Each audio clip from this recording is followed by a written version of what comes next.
Je vais vous lire un récit qui est assez rocambolesque, qui se trouve dans le livre des Actes, au chapitre 8, à partir du verset 5. C'est un récit où c'est le Saint-Esprit qui est l'acteur principal.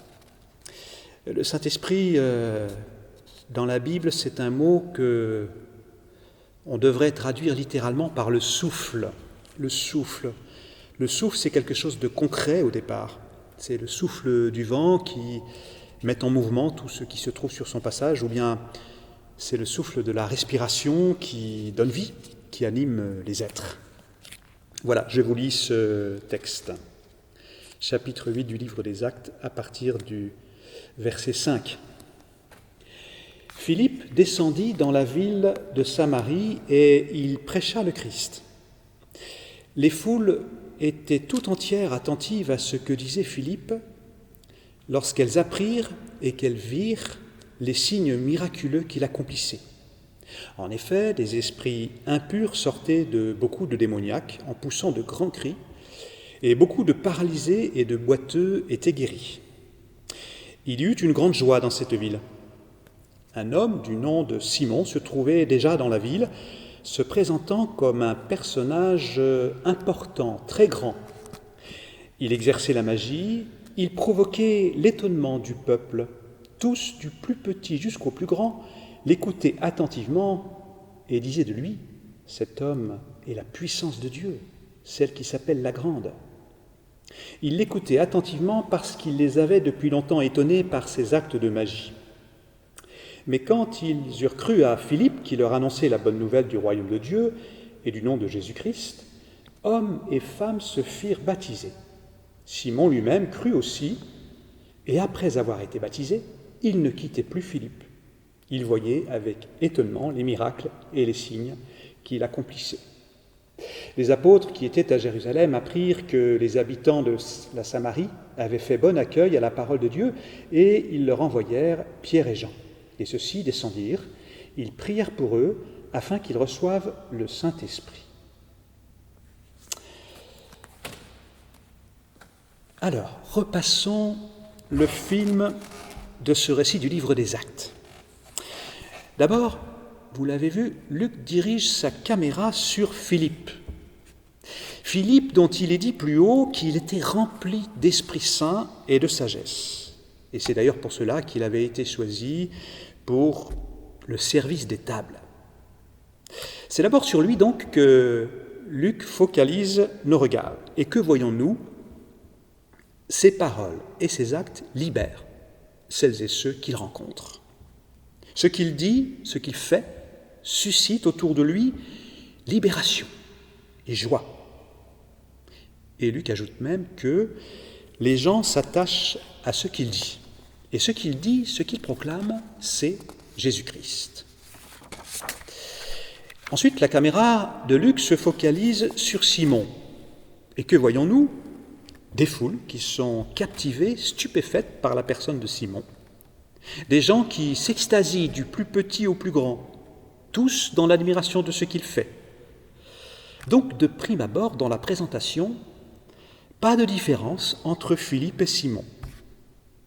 À première vue, ils sont tous les deux dignes d'intérêt, et Luc présente l'un et l'autre comme deux personnages qui impressionnent leur public, car de leurs paroles, de leur présence, se dégage une certaine autorité et même une puissance, une certaine dynamique. Donc Luc présente objectivement le succès remporté par Simon, mais il ajoute que les gens s'attachent à lui. Subtile différence mise en lumière ici. Les gens s'attachent à la personne de Simon, tandis qu'avec Philippe, les gens s'attachent à la parole proclamée et non à la personne même de Philippe. Ainsi, on pourrait dire que Simon instaure un lien de dépendance qui peut devenir une emprise sur autrui. Alors que Philippe proclame une parole qui libère autrui. Voilà.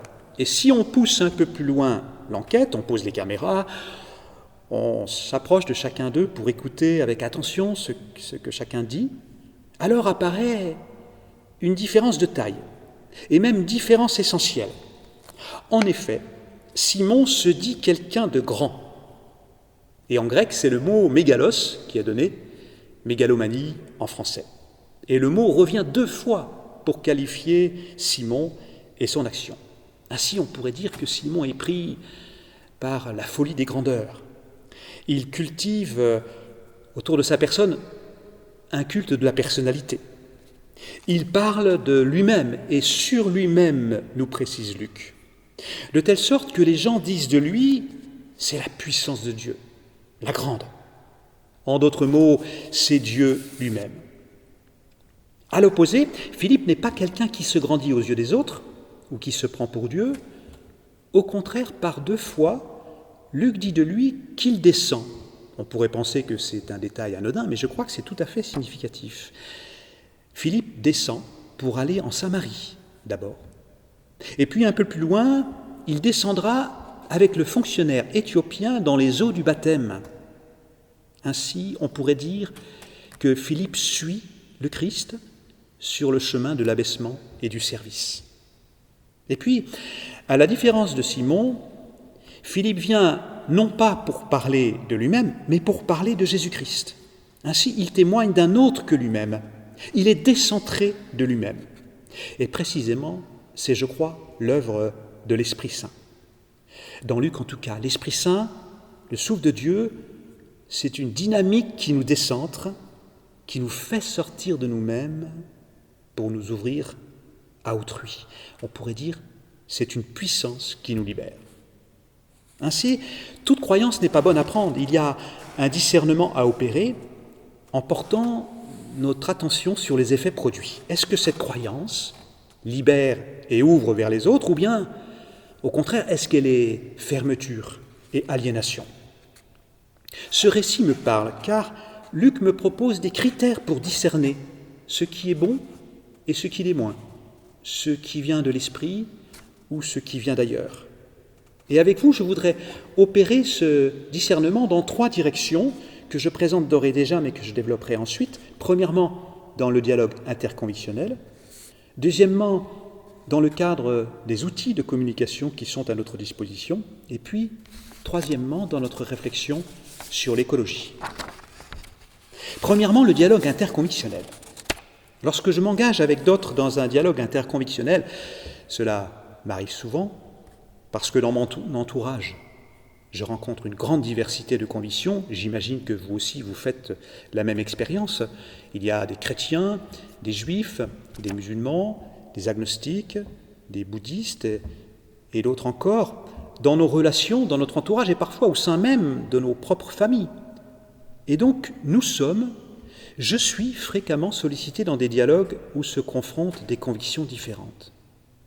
Et ce récit m'inspire car Luc ne campe pas dans un dogmatisme étroit qui prétendrait détenir toute la vérité. Il marque une réelle ouverture à d'autres pratiques religieuses, dans sa façon même de présenter et Simon et Philippe. Mais dans le même temps, il nous appelle à discerner. Discerner ce qui est bon pour nous, ce qui l'est moins. Discerner à partir des effets produits. Donc pas de rejet a priori, mais un questionnement sur les conséquences. Est-ce que cette croyance, est-ce que ce discours, cette idéologie, est-ce qu'elle contribue à une attitude égocentrique, à la suite de Simon, ou au contraire, est-ce qu'elle me décentre de moi-même, à la suite de Philippe ? Est-ce que c'est une parole qui m'enferme, qui instaure une dépendance aliénante avec quelque chose ou quelqu'un, ou au contraire, est-ce que c'est une parole qui me libère, qui me conduit au large ? Deuxièmement, dans le cadre de nos outils de communication. En réalité, nous sommes immergés dans un univers saturé de paroles avec la multiplication des outils de communication. Nous sommes chacune au croisement de flux incessants de discours qui circulent dans tous les sens que nous avons bien du mal à évaluer en vérité. Paroles qui libèrent ou paroles qui enferment ? Sur les plateaux de télévision, on entend beaucoup de discours péremptoires qui veulent imposer le mot de la fin. On entend beaucoup de monologues, de jugements définitifs. Et sur les réseaux sociaux, il y a moins de dialogue encore. Le plus souvent, on cherche à asséner sa propre vérité, on communique pour clouer le bec aux autres. Dans ces conditions, il n'y a plus de place pour les autres et pour leur singularité. Il n'y a de place en vérité que pour l'ego de chacun, mis sur un piédestal. Et nous voici enfermés dans la guerre des égos, ou bien dans des jugements qui empêchent toute expression personnelle. Alors là, Luc nous appelle à retrouver en Jésus-Christ une parole qui libère et une parole qui donne place à chacun. Troisièmement, sur le plan écologique, le réchauffement climatique, comme l'épuisement des ressources naturelles, comme la destruction de la biodiversité, nous ont révélé, hélas, les dégâts immenses causés par l'activité humaine depuis plus de 150 ans. Et cette prise de conscience nous conduit aujourd'hui à questionner notre rapport aux autres vivants. En effet, c'est notre représentation d'un univers dont l'homme est le centre qui est battu en brèche. Un univers où l'homme est mégalomaniaque, comme Simon qui fait tourner le monde autour de sa propre personne. Un univers où l'homme est le seul maître et où les autres vivants sont à son service. Et cela, ce n'est plus possible. Un homme qui serait la finalité dernière de toute chose, placé dans une création réduite à un immense réservoir de produits où on pourrait puiser à l'infini, ce n'est pas crédible et c'est injuste. Ainsi se trouve, je crois, déconstruite notre vision de la modernité fondée sur l'homme placé au centre. Nous voici décentrés. Nous avons parfois du mal à comprendre ce que signifie l'Esprit Saint, parce que l'Esprit Saint, ça nous semble être quelque chose d'abstrait ou de trop théologique. Or, dans la Bible, et chez Luc tout particulièrement, c'est quelque chose de concret, ou plutôt c'est une dynamique qui produit des effets concrets. L'Esprit Saint, c'est une présence qui me décentre de soi pour ouvrir à l'autre. C'est une parole qui me libère du souci de l'image de moi-même ou de ma valeur, où l'autre alors ne serait plus qu'un faire-valoir que j'utiliserais pour moi-même, c'est-à-dire pour me grandir ou pour me donner plus d'importance. Non, l'autre, mon frère, ma sœur en humanité, mais aussi tous les autres, tous ces êtres vivants qui peuplent la création, ne sont pas là pour me servir. En fait, ils existent indépendamment de moi et ils sont libres de suivre le chemin qui est le leur. Oui, par Jésus-Christ qui est venu non pour se faire servir, mais pour servir et pour libérer chacun de tout enfermement et de toute domination. Amen.